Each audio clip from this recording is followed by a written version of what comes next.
Thought create reality, eh? God, I've got something for you. Do you want to see it? I found out how to delete files on my laptop, so I had some memory, some capacity for new thought. I want you to watch this and take out your manuals. I know we haven't done anything much in the manual, but just a bit of paper you can write on, because I want you to write down your observation. I'm going to show you a silent clip that lasts 11 seconds. 11 seconds. I want to see if you notice anything change, and then write it down. That's it, okay? This is for students from the University of Illinois. This was produced, this video. I've got two, and it's called the phone call. All right? So really focus, see if you notice anything change, and write down the change. It's really subtle. You ready? Everybody see this? Okay. Here we go. Let's hope it works. First time.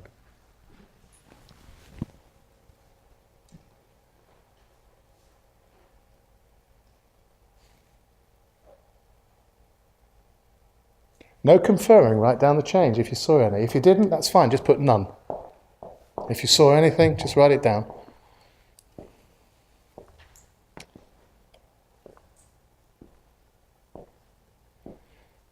Rob, what'd you get? Nothing, no change? Okay, any changes, Caroline? Nope. Any change? Christopher? On the second bit, he just, for me, he's almost smiled. Okay, so you saw a smile and he wasn't smiling before. What do you see? Sure? No change. I was a bit confused because I was expecting sound and there was nothing. Yeah, I said it was a silent movie. Oh, right, sorry. Yeah. Called the phone call. I mean, you'd think there'd be sound, wouldn't you? It's like it wasn't. But so you didn't see anything? I didn't see anything. Did you see anything? No. No? I'll just take the front row. So for the camera, for the purposes of this exercise, the front row have said they didn't see anything. Hands up if you saw that the guy that answered the phone was a totally different guy from the guy that was sitting at the chair. 1, 2, 3, 4 of you. 5, 6, 7. Well, you know at the back there. I didn't notice a change to the guy, but I noticed a change to the shirt. Yeah, change his shirt, change his pants, change his glasses, slightly different hair. It's a different guy. All right, so never ever volunteer for a police lineup, whatever you do. Seriously.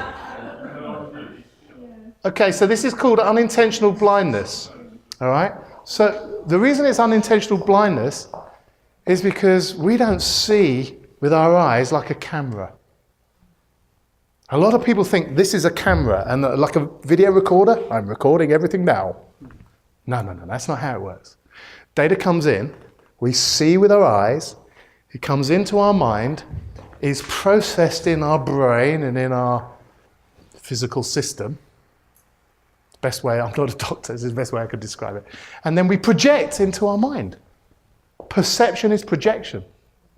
So what you see is not what your eyes are seeing on that screen, is what you're imagining you're seeing. It's really so key to the success of the human race. If every single human being knew that what they were experiencing was a projection inside their mind and not reality at the outside, life would get easier for them. Do you want me to prove it? Yeah. So go, come on, show me, Dave. It was like grey shirt, hair, tracksuit bottoms, I think this guy's wearing. He's got a t-shirt underneath and it's open shirt, different there. And he comes out and he's wearing a different shirt, it's buttoned up, it's a thing, and it's a different guy. I've had police look at that and get it wrong. That's why when they interview witnesses, people have multiple perspectives. That's called unintentional blindness. Hopefully, that's the proof that what you see is a projection and not reality. Say that again. What you are, even as you look at me right now with your eyes and it looks in 3D better than a 4K telly, you know, it looks like you can touch me, but what you're seeing is a projection of me. So to some of you, I look beautiful right now, and to some of you, I'm not. No, I'm only joking. But you see what I'm saying.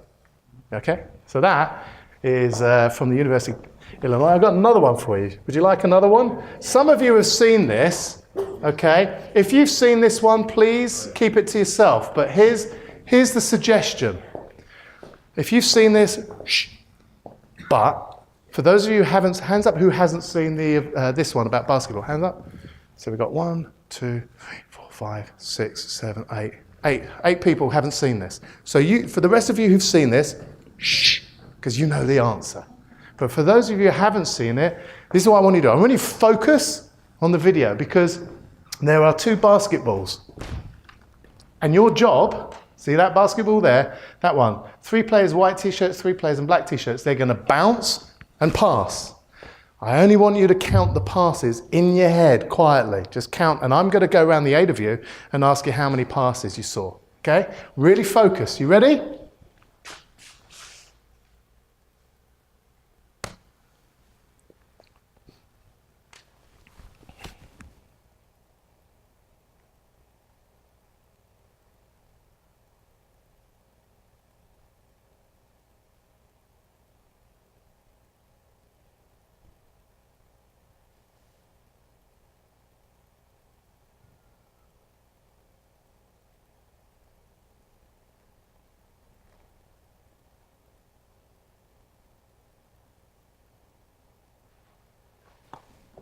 Okay. Hands up if you hadn't seen it before. So there's 8 of you. So how many passes? 32. 32. Anyone get more than 32? You win. 32 passes. Excellent. Is that right? The projections are in my head. The projections are like, I'm like, I don't know. I've got no idea. I've never counted. So I'm just trying to find out what the real answer I is. got a bit distracted halfway through. You got a bit distracted halfway through. Okay, keep that to yourself. Excellent. Matthew, what do you have? 32. 32. Oh, you had the same? I did. Oh, wow. It's obviously rapport, unconscious to unconscious communication. What about the gorilla? Saw it in the middle. You got the gorilla. I got distracted by the gorillas and stopped counting. Who didn't see the gorilla? It's got to be one person. Hey! Excellent. Brilliant. Pardon? Was there a gorilla, guys? Yes or no? Yes. And was it a big gorilla? Yes or no? Yes. And did the guy come out in front of the camera and go, Yes. No. yes, Jackie? Oh, you didn't see that I either? didn't see the beating of the chest. I saw the gorilla. Yeah. She wants to see again. Oh, okay. All right. Okay. So here we go. Just press play after a couple of seconds. Derren Brown uses this again in one of his shows. It's called unintentional blindness. If you give someone a command to do something that they hadn't seen before, they'd be looking for something, patterns, they delete everything else out of their neurology, including a man in a gorilla suit that comes, beats his chest and walks off slowly. He's on that video for 1/3 of the video, and yet you didn't see it. That proves that you're seeing your internal reality. That's how you live your life. How many business opportunities are you missing that are right in front of your face right now? All the gorilla ones. Is that useful, guys? Just to give you a sense of, okay, so this is how my brain works. This is how humans experience reality. You get that right as a coach, you'll be so helpful to the people you work with because they'll go, oh, no, I'm freaking out. I'm not getting my goals. And you go, you're doing that to yourself. Let me explain. This is what I've seen. By the way, we make up our reality moment to moment, and you're making up a terrible scenario in your mind that you think might come real at some point in the future, and you'll be humiliated for failing miserably at work. Is that helping you? Perform, and they'll go, no. Okay, stop it. And they'll go, but how?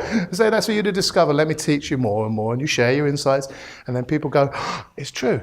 And they'll catch on at their own rate and speed, and it's not on you to worry about them finding out the truth. It's for you to facilitate a drawing out of the truth through a nice conversation. So there you go. Reality has it. 7 billion people walking around the planet living in their own self-created reality. Now here's the thing. What if your reality that you create, now I don't know the answer to this, so I'm being really curious about it, but what if the reality you create in your mind manifested externally? So if you're thinking bad things, is it possible that might attract or manifest a reality outside? I've heard Sid say this when I'll give you an example. At the beginning of this year, business sales weren't coming in, and I was getting a little bit anxious, and I was imagining our business cash flow being affected, and I got all insecure. I woke up one day, looked at the bank account, go, oh my God, in spite of the fact I deleted the gorilla, which was a lot of clients paying us money that just wasn't due yet. So if I'd have looked at it logically, I would have gone, oh, there's nothing to worry about, it's fine. We've got a big load of cash coming in, and that's going to pay the taxes and everything. But what happened in January is I looked at the figures, and I got insecure, and then I started imagining it getting worse and worse and worse. And then I felt really bad, and I forgot about the principles, by the way. It's not something you go around, I must remember the principles all that. I just forgot. I got lost in thought. I was way off home base. So I started listening to Sid Banks. I find he settles me down. I just listen to his wisdom. He just says, mind, conscious thought. And I heard him say, and I'd listened to this CD so many times, and I heard him say something along the lines of, don't do that to yourself. Don't create a false reality. Because it may become a truth to you. It might. Then I went, and I heard that, I was like, oh my God, if I keep obsessing in my mind about how bad it's going to be, maybe that's going to make it bad. Maybe that's going to create problems for my business down the road. I heard that I was creating my own problems with my thinking, my insecure thinking. It was almost like, okay, you're insecure, here you go. Here's some of the shit you don't want. Now I'm asking you, I don't know if that's true. You might discover that it's true for you. But I'm in the space of, I'm wondering, if I start getting all insecure and I start imagining bad things happening to my life or my business or failing at here or worrying about my children flunking at school or creating all that, am I actually creating that? Yeah, I think I am. So you know what I did? I stopped. I took a deep breath. It was a Saturday morning. I went, right, okay, I'm just going to intend what I want and have faith. And we're in a better position now than I can remember in a long time. We went from being minus 37% on last year's figures to currently about plus 12%. And I haven't worked any harder. In fact, some of the team aren't here anymore. But our revenues have gone up with 2 less resources. How's that possible? I don't know, but I just imagined it. You know, when I first got into learning about the principles, when I told you about my personal story, about Anna and I, we were going in this direction, and I was really struggling. I was self-absorbed, I was feeling sorry for myself, I was trying to scrabble around in my mind, and then I came across the principles. And everything changed in that moment because I saw, oh my God, I'm hurting myself, I'm indulging myself in poor me, right? But I was so distraught at that period of time that I couldn't be asked working.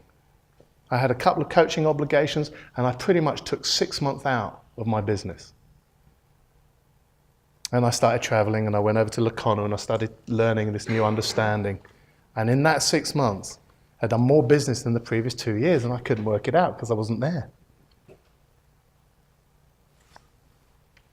Now, us analysts and our intellects would go, well, let's look at what you did while you were away, and I'm sure you'd been working. And honestly, people were phoning up, booking on these courses when I've been running free events to fill the rooms up for the last God knows how many years, and yet in that 6 month period, I just opted out of doing that stuff, and people were phoning up and saying, I just want to book on your course. No selling, no energy, no effort. They were asking me to come on my trainings, and in the past it was a lot of effort to fill a room, and 20% might come along, sometimes 30, sometimes none. So what happened? I got out of my own way. I got out of the philosophy of trying to make it happen, trying to control it. And I didn't even know until about 2 years later when I looked back, I went, oh yeah, there's something in that. How many of you think you get in your own way for creating your own outcomes? That's a good percentage of you.